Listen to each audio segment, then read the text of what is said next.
It's the summer of 1980, and languishing radio station KQKQ is headed down a path that will change its history forever. The new Sweet 98 was destined for fame and fortune, but it didn't start out that way.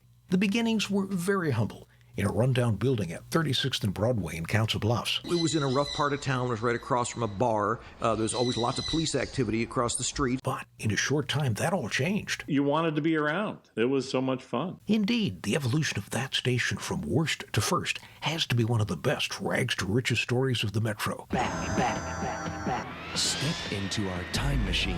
Sweet 98 was cheery, upbeat, played the most popular songs, and was extremely successful.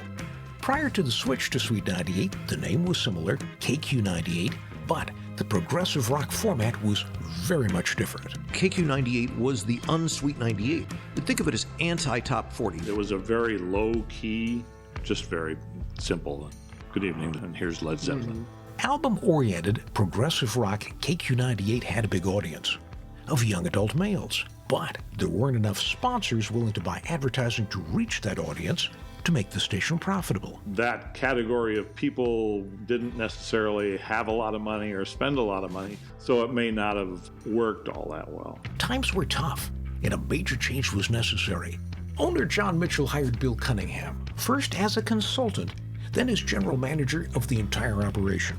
Cunningham assembled an almost entirely new staff of talent drawn from around the country, including original Breakfast Flake Mark Evans. Sweet 98 is KQKQ-FM, Council Bluffs, Omaha. We're playing the Metro's favorite music all summer long.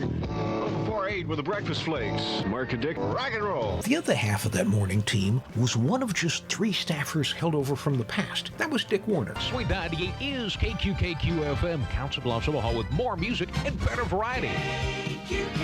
Bill Cunningham had worked at Coil a decade before creating Sweet 98, and he'd apparently picked up the tips and tricks of Coil's legendary owner Don Burton when he was there. If one had to describe that approach in one word, that word would be promotion. Bill Cunningham would be, to me, kind of a Barnum and Bailey gentleman. He was an entrepreneur, flashy, enjoyed the limelight.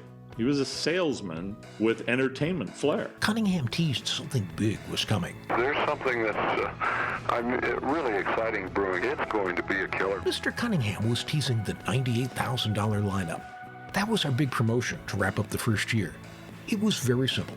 The 98,000th car with the station's bumper sticker to pass the viewing stand at Crossroads Mall would win all the money. But wouldn't such a stunt at the busiest intersection in Omaha be likely to create a traffic jam?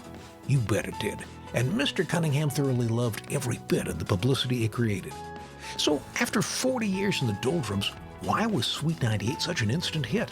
To me, the biggest deal that made it a difference was the promotions, the things that we did to involve the listeners. One thing that Bill Cunningham brought to Sweet 98 was that it was supposed to be fun. I have tremendous respect for John Mitchell, the owner. He made 2 massive successes over time, with the FM first, then the AM, largely by reinventing themselves. If you'd like to know more about the station's origin, the 3 people who made the transition from that old format to Sweet 98 back in the summer of 1980 got together and reminisced about the station's earliest moments in a podcast.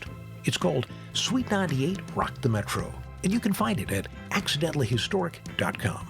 Listening to Sweet 98, feeling good and sounding great on KQKQ.